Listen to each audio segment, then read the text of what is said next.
Welcome to the Her Voice Shines podcast, where we celebrate the power, brilliance, and resilience of women everywhere. I'm your host, Shanasia Washington. Join us as we share inspiring stories and insights from extraordinary women who have found their voice and are making a difference. Together, we'll create a ripple effect, illuminating the path to visibility and empowerment. Let's break barriers, shatter ceilings, and lift each other up. In each episode, we dive deep into the journeys of women who have turned their challenges into triumphs and their dreams into reality. Whether you're looking for motivation, guidance, or a community that understands your journey, you're in the right place. Stay tuned and remember, let your voice shine. And just like that, we're back with another amazing episode of the Her Voice Shines podcast. I'm your beautiful host, Shanasia Washington, streaming from the actual really rainy today, Houston, Texas. And let me tell you guys, I have come back refreshed. Many of you have seen that I have been spending some time with my son. He's transitioning into a new year, a whole 8 years old. And I'm so honored and blessed to be here and to celebrate. But most importantly, you guys know I do not take this place lightly. It is my place of passion. And y'all, I got a good one today. I done been through all her business. She don't know it yet, but I've been through all her business. And I'm ready for her to come to the stage and do our normal drill. Tell us her name, where she's streaming from, and we get the magic of her story without any further waiting time. He is my very beautiful guest for today. Hi guys, thanks for having me. I'm Maddie Andrews coming from Liberty, North Carolina, and my story is pretty impactful. It's about living with serious mental illness for 35 years in silence and subsequent substance abuse, and how that led me to creating my own business to not only better my life, but the lives of other people. I'm very passionate about being able to turn my immense trauma into motivation to change the world. My belief is that mental health care should be equitable, accessible, and affordable for all. And that is my passion in life. To get better clout with this, I have even entered graduate school to obtain my MSW to become a true advocate in the meaning of mental health change. I enjoy sharing my story to give others a voice who don't have their voice yet. She put it in a cute little bow, but Maddie has had a story. She's had a story of, I think, endurance. There's been some early childhood trauma. There's been a lot of things that Maddie has endured. So this beautiful, bubbly woman that you see before us today, she had to go through some things to get here. And that's really why this platform exists, so that we can go through journeys, so that we can unpack them, and you can really start to see yourself on the other side of things. Because sometimes when people don't have a vision or can see a person that has overcome some of the things that they are going through right now, it seems impossible to cross that bridge. So for you, Maddie, I want to go back because you endured some unimaginable trauma really starting around the age of 4. And that's what I went through and read. I know my form is long, but it's for your good. I had to go through, I read all that stuff.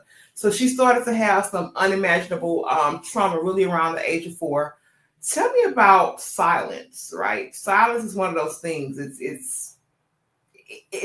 can almost be like death, right? Because you're dying to your real self, you're dying to your emotions, you're dying to all these different things. Tell me about what silence, as you can remember, felt like in those early years. So when it happened to me when I was 4 years old, I initially did try to speak out. I did try to self-advocate and was shut down and squashed. And when you shut down and squash a 4-year-old who's trying to ask for help, it can be really debilitating. And I was afraid to tell my parents. I was afraid to tell my doctors. I thought that, well, I was told that if I did say something, I would be in a lot of trouble. And I was told that this trauma was my fault when it wasn't. And I would be punished for speaking out. And this led to a pattern of not speaking out for about 31 more years.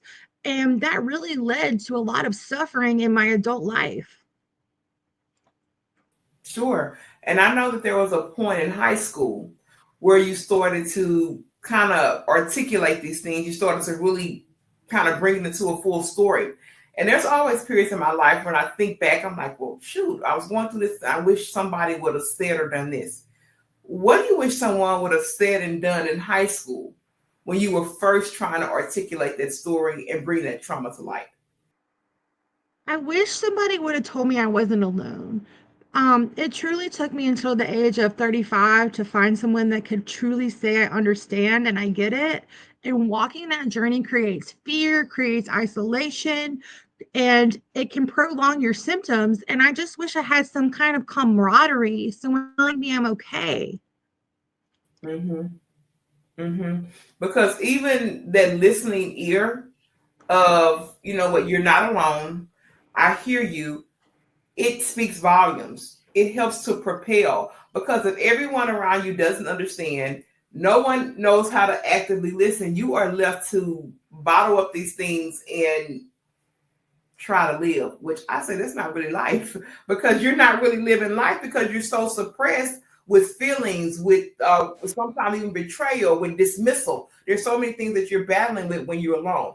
Now, one of the things that you have told us is that you have lived with psychosis, right? And a lot of people misunderstand psychosis.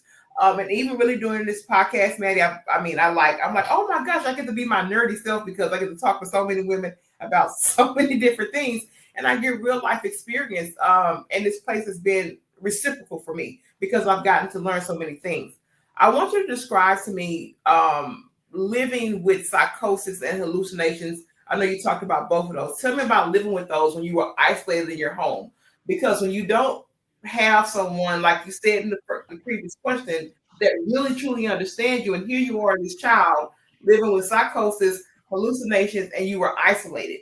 Tell us about the kind of process of living through that and also layered, just give people a definition of psychosis because many people don't know. Right. So psychosis can be numerous things because we're all unique, right? So what psychosis looks like for me is going to be different from the next individual. But what it looks like for me is I have intense paranoia. So I think people are after me. I think people are stalking me. I think my phones and all electronics are tapped. I can't be around them. Delusions, unreal thinking patterns, such as if I'm in a room with a group of people, I may think they'll hate me and want me to leave when there has been no facts creating that. Hallucinations can be seeing, hearing, or feeling things that are not real. So for me, I may hear voices, I may see scary things that aren't really happening. During my last psychotic episode, I thought there was these like tunnels in my house with birds and some people living there that were caring for the birds. Some people may feel things in their body, and I could feel the feathers when I saw those birds. It was real to me, but it also can be extremely frightening. And it's a common thing discussed among people living with psychosis, having to differentiate what's real and what's not because it feels so real to us. So we need that support system. We need that sounding board where we can say, hey, is this reality or am I having psychosis? And then trying to get out of psychosis can be extremely difficult, especially if it has escalated, and it can really leave you feeling isolated. During my last psychotic episode, I was totally alone, trapped in the house, couldn't drive, and I was not really able to speak very well. So it was very scary because the things I saw and heard were terrifying, but I couldn't articulate these things. So it was like being a prisoner in my own home, being a prisoner in my own mind, and getting better and treatment almost cost me my life. And it was very difficult. Mm. And you know, when you said I kind of got chills because you was like, it feels so real to me. This is happening in my head and it feels so real, but everybody else can't see it. I mean, that has to just in itself, like psychosis has to be a very isolating thing. And I think that so many people have shame about it because there's this sick stigma. I just want to say I'm so happy that you're here today to walk us, through some of these things. But to have a real life fear, like, oh my gosh, there's just people with birds. I mean, this feels so real and nobody else can see it is definitely something that shouldn't be taken lightly. And I'm just so happy that you have the courage here to tell us really what that feels like to you. And I do know that over time you've received multiple diagnoses. Like over time, here's these different things being layered. How did that really kind of affect your sense of self and like even trust in the healthcare system? Because when you're in the healthcare system a lot and there's all these layered diagnoses, sometimes it's a little bit tricky. Tell me about your trust in that as it relates to the multiple diagnoses and really your sense of self and trust.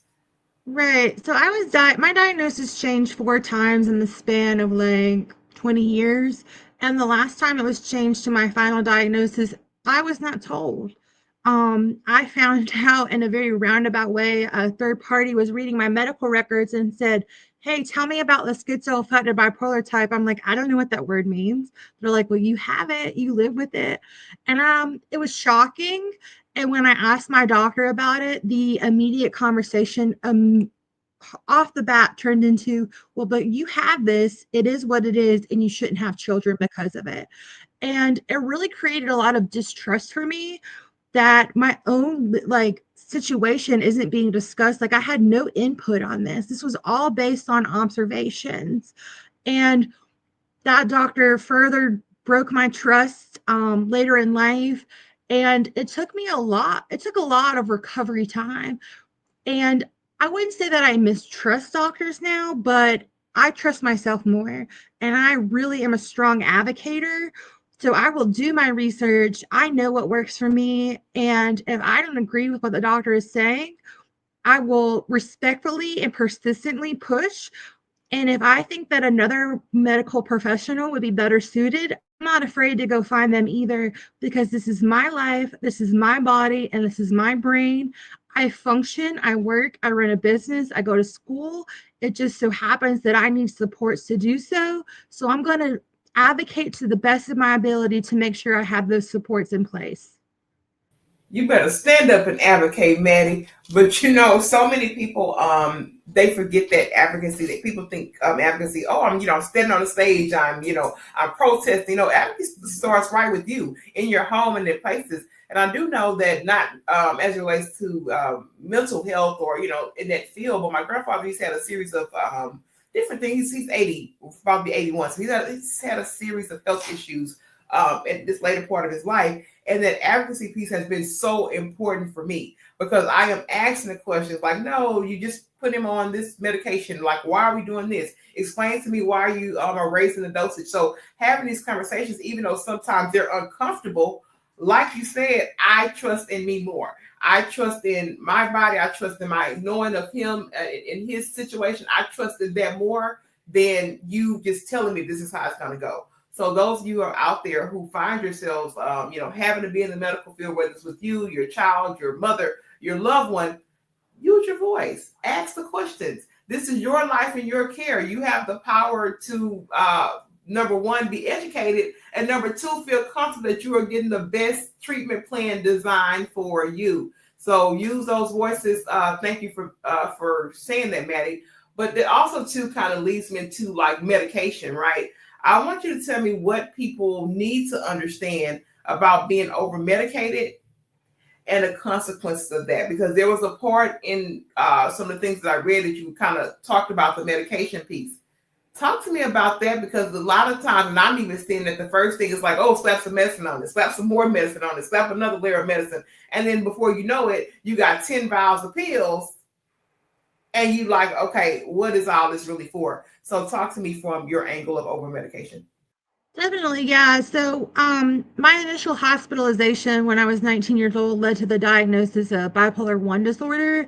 And they were trying to differentiate between schizophrenia and bipolar in me. And they immediately pumped me full of some really strong mental health medications.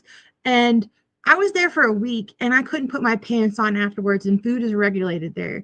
And that was a side effect of the medication, and the side effects kept spinning and spinning, and I ended up seeing that specialist, and she thought I needed to be maxed out on everything.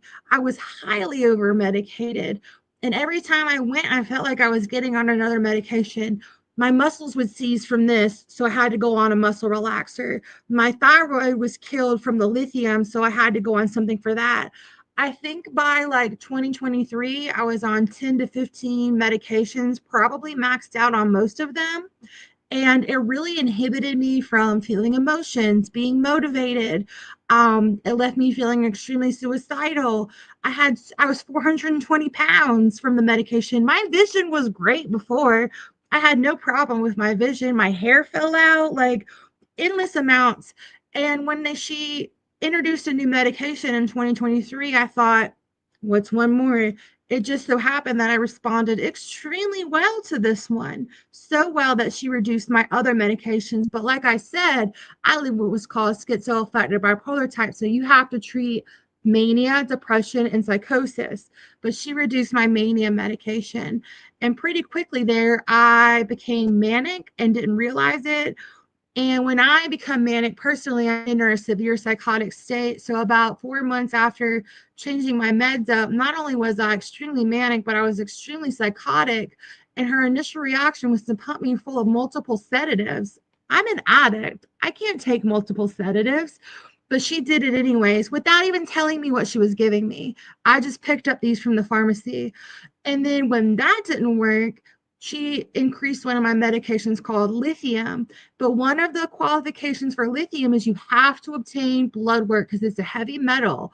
So she gave me a whole new dosage during the day of lithium, a great amount. I can't tell you what it was off the top of my head, but she did not obtain blood work. And pretty quickly after restarting this medication or introducing a new amount, I couldn't talk, I couldn't walk, I couldn't swallow.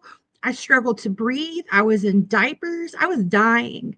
I was literally, like, no joke, dying from this over medication, and ended up in the ICU and the mental health hospital for 3 weeks with I was virtually brain dead. My heart was failing and my lungs had collapsed. And all of this was because of over medication.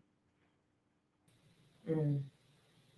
That was a tough segment for me. I go backstage. That was a tough segment for me to hear, Maddie. So, for one, I just want to say thank you again for being here. Thank you again for your courageous choice to tell us this, because I told you I don't take this lightly. Because basically, what Maddie is saying is that she got on lithium. There was a misstep. There was supposed to be some blood work done before, so things can be tested out, and then you introduce the lithium. That step was missed, and then she basically had lithium toxicity. That's what I'm hearing. And that removed her cognitive abilities. Maddie just said she was in diapers. All these things was happening. Tell me about what gave you the will to fight back. Um, that's a lot. I mean, that's not just like, oh, I fell and scraped my knee, or I even broke a limb, and then there's no, I'm not downplaying someone else's journey. But this is a totally life-changing 180. I can't, I'm in diapers right now. So what in you was like, no, I have to fight back. I'm going to get to the other side of it, because that is a situation where someone can fall into a rut and never get themselves out of it. So how did you get the will to fight back? Right. I think when I was in the midst of dying, I didn't have the cognitive ability to fight. I was simply going through the motions. And then in the hospital, I wasn't self-aware enough cognitively to fight. Um, I came home from the hospital and spent a couple weeks just begging to die. I was in so much pain mentally, physically. It was hard to sit up. Um, and I didn't have that fight. But one day I decided that maybe one day I'll work again. And so I taught myself how to use a computer and read because I had lost those abilities.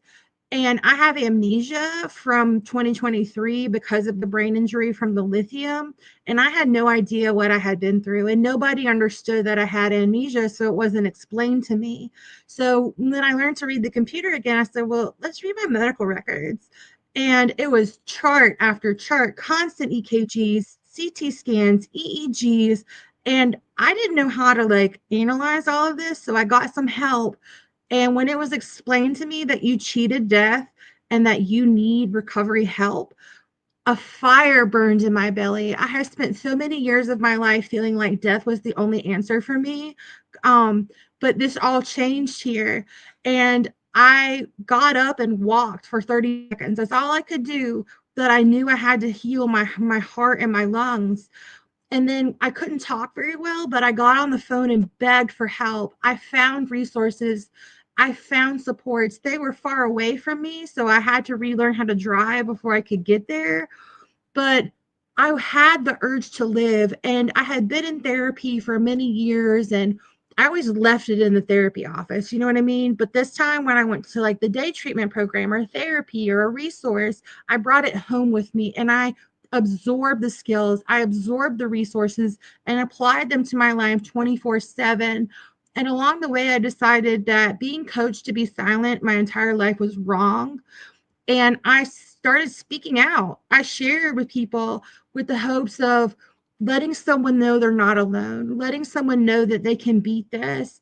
And I was originally welcomed in a very warm environment when I started speaking. So I decided to do it more, and I created a nonprofit for advocacy. It's called J&E Support Group. So what we do is advocacy, public speaking, and free support groups in my community, because my community is a mental health desert. I drive an hour to get treatment, and I find that to be deplorable. And I also find it to be deplorable that mental health services are so expensive. You know, I live with serious mental illness. I have to have these supports to survive. And the fact that like I'm having to pay so much money just to function is crazy to me. So all my services are completely free to my community. And then I decided that I needed a little more clout to get the advocacy going. So I applied to graduate school in 2024 and was accepted into the top 4 school in the country, where I'm working on my MSW to become an advocate so I can fight on a bigger scale, maybe in the political arena with larger agencies, maybe changing policies. I'm really taking my will to live from reading those medical records and using it to help other people live. Mm. You know, from that segment, you know, it's one thing to like live an experience, but it's like a whole nother thing to not have any recollection of the experience and then have to go through the experience through medical records. I don't know if you've really have given yourself kudos and pats on the back for that. I'm serious. I mean, I don't know if you've done that, because that's a different thing mentally to have to do. Like, it's one thing to live it, but then I don't remember it, but now I am piecing together what happened to me over some records. Yeah, that's that's some real life healing stuff. Like, I mean, you hear stories and then you hear other ones. It's like, that's really triumphant. That's really resilient. And I think for you, Maddie, which I shared to you before we started the interview, that I think it's nothing small. I think that you have made amazing strides.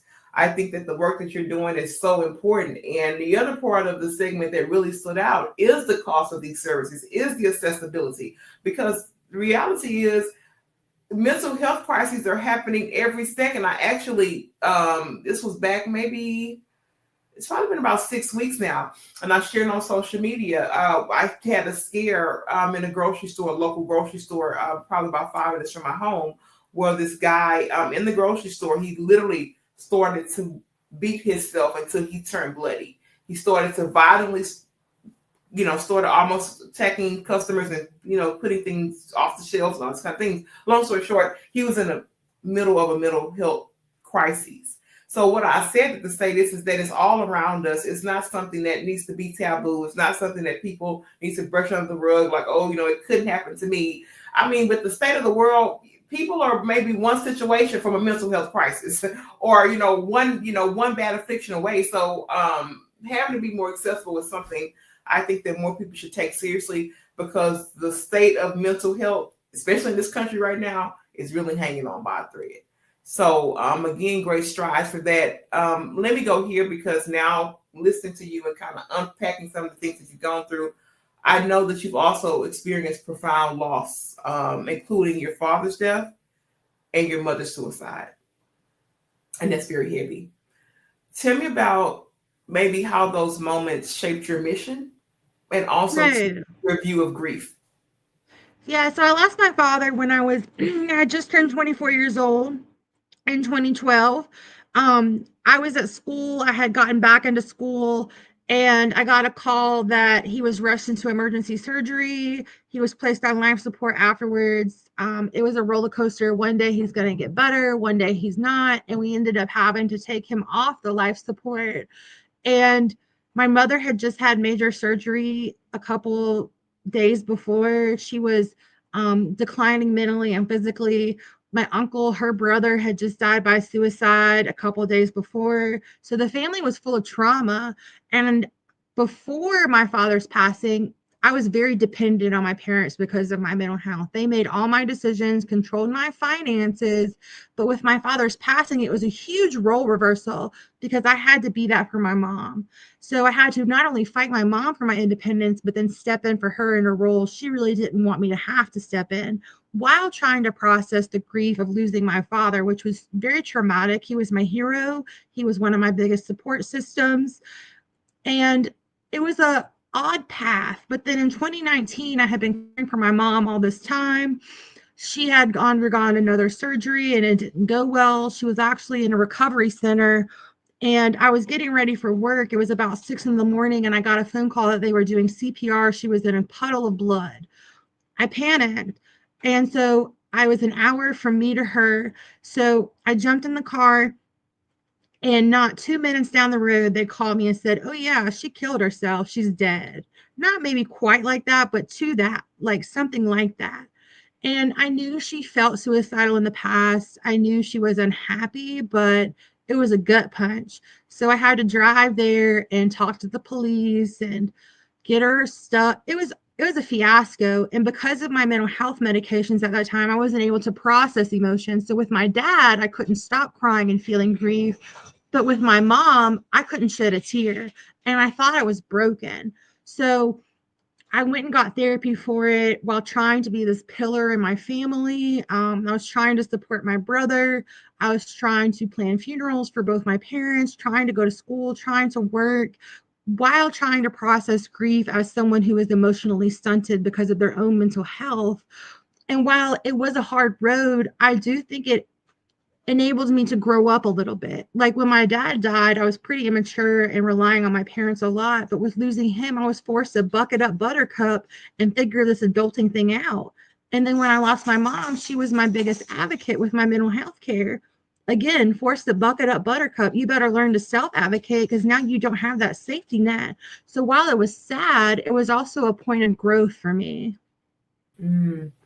That's a lot of change quickly, right? It's not only the grief, and it was definitely an interesting dynamic that you said, like, oh my gosh, my dad died. There was just kind of overly emotion. There was this overflow of tears. But then, my mom died. Just your mind trying to cycle through all of this change.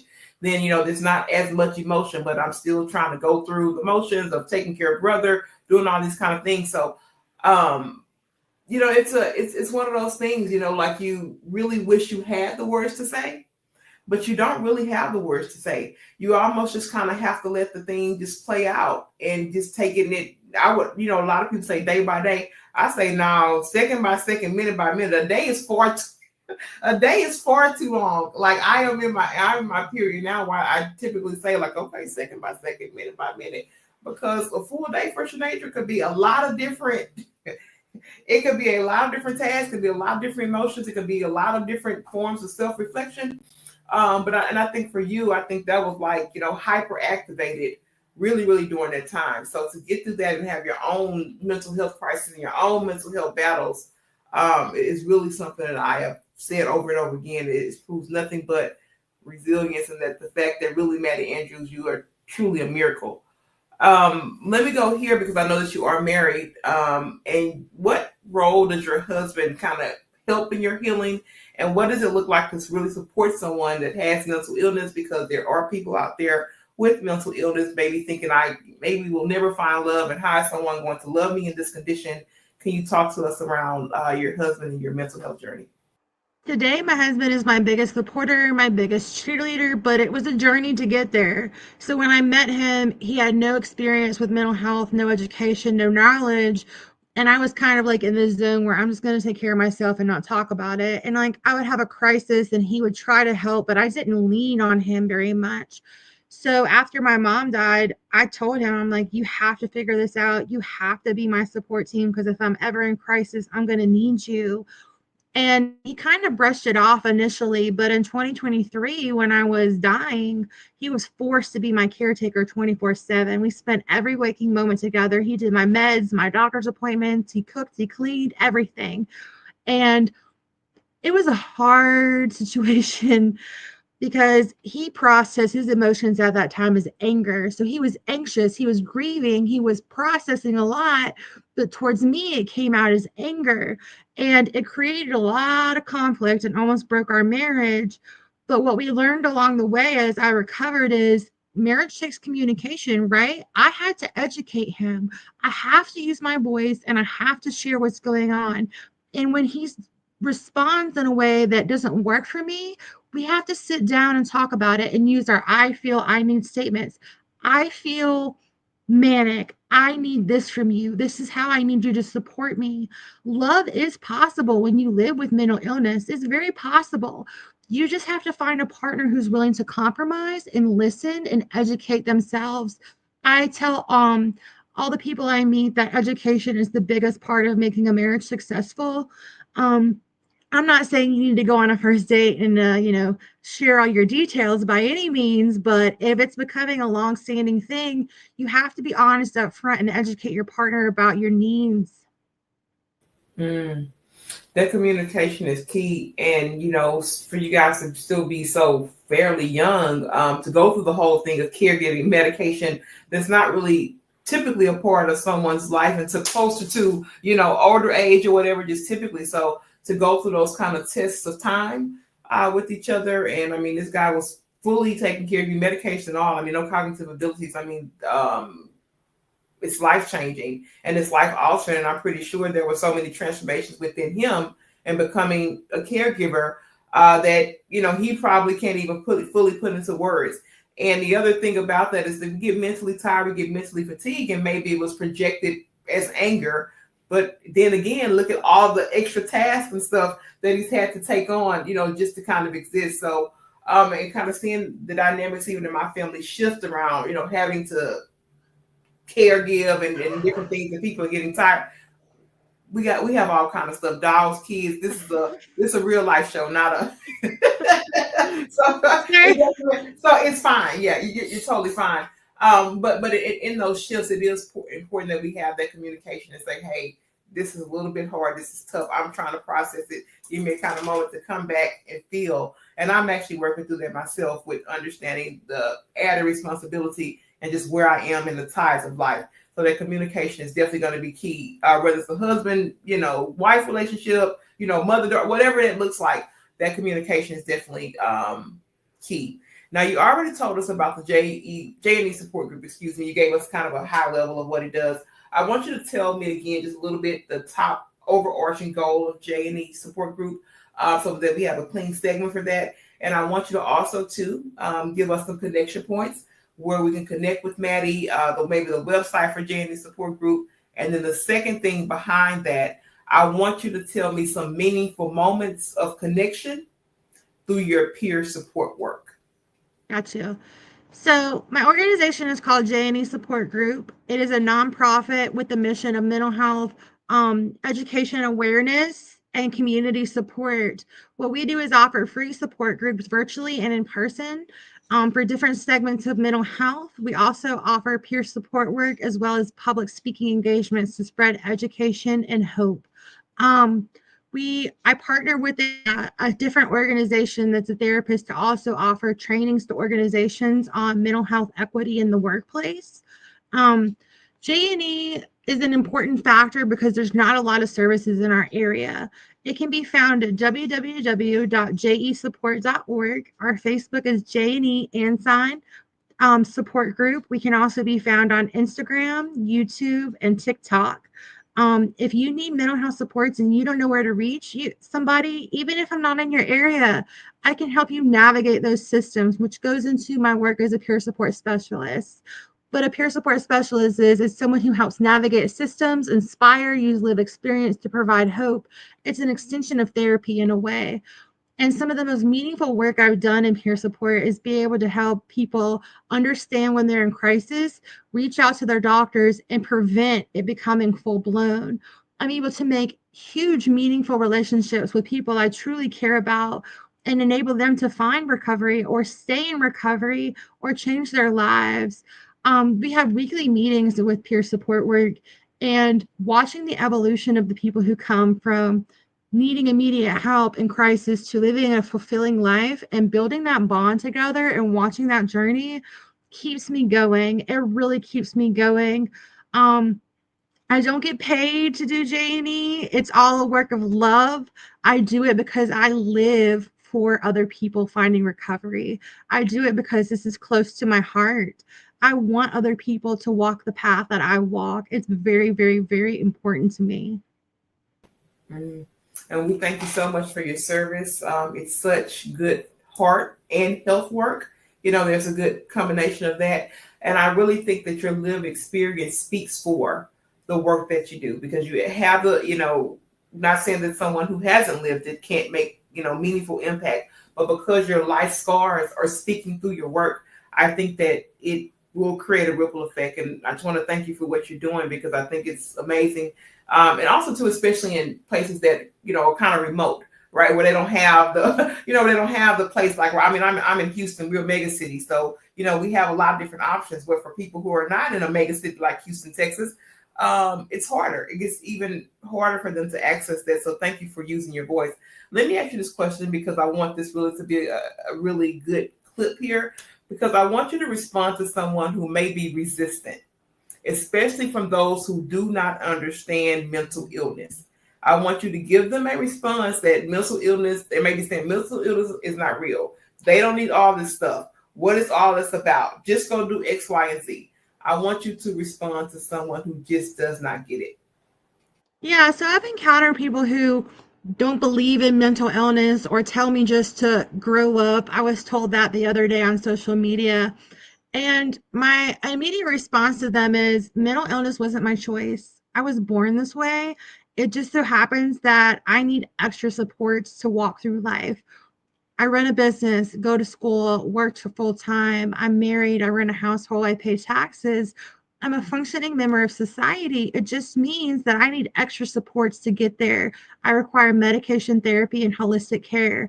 And there's nothing wrong with that. Mental health affects millions of Americans, and it's not something to be ashamed about, and it shouldn't be discouraged. The stigma in our society is just all too real, all too real. And I could get on my soapbox about that for days. I'm developing programs in my area to try to combat that stigma. But when people tell me it's not real, I ask them to walk a day in my shoes. I ask them to say, oh, this is what it really feels like. And to try to combat that, I actually am developing a mental health simulation with my partner. What it is it's a program that you can come to for a day, and you have to walk a day. It'll be like a month, but it's just a couple hours. You are given a scenario, a diagnosis, a job, if you have kids, if you're a veteran, if you have insurance, and there's booths that are around the room, psychiatrist, job, school, daycare, pharmacy, and you have to walk the life of someone living with mental illness. And the hopes of this simulation is to provide a different outlook, to break stereotypes, to let people know that the struggle is real and that stigma makes it a lot harder. I'm just really hopeful that this can break a lot of the stereotypes that are in my area. And, the simulation, that's a powerful task, because you can actually, I knew of one kind of in our area. It wasn't for mental health. It was for people who had, been incarcerated, and they would have to be exposed back into the world. So they would have a simulation like, okay, well, do you have a stable place to stay? What are you going to use for an address? Do you know someone else? Do you suffer from mental health? And that's what actually made it real. Because if people don't have that inside peek to it, they will never be able to make that connection. So I think that's a very powerful thing, that assimilation process, because how do you bring someone into the experience? You have to prove the experience. I think that's what it does. Finish this sentence, Maddie. I am still here because. I am still here because I am a fighter. She is definitely a fighter. Now, this is the part in our show we cue to our guests for final thoughts. We asked them to give us some great parting words for the space that we shared, and really something that captures the essence of Maddie Andrews. After your final thoughts, I'll be here to close the show. So over to you for final thoughts. I just want people to know that living with mental illness, serious or not, is not a death sentence. Recovery and hope are very possible and very real. I'm living proof of that. And if you know someone living with mental illness, please meet them with kindness, empathy, compassion, and grace, because it's all free. And your smile, your compliment, your random act of kindness goes beyond that moment. It can truly save a life. Let's go out there and meet our community the way we really should. I love it. Let's go out there and meet our communities the way we should, with love, with understanding, compassion. We are not all designed here to be the same. We're not all designed here to have the same journey. And the windows of your heart can really, really open when you open your ears to listen, create a space for people to feel comfortable enough to share. And we really hope that our platform does that. So to everyone that's out there in the Her Voice Shines podcast land, I got to tell you that I love you like the old church folks say, I love you. Ain't nothing you can do about it. And I want to thank Maddie Andrews for being here, for being courageous and sharing her story. And we'll be back really in no time with another amazing woman on the Her Voice Shines podcast. But until then, we're out and we love you.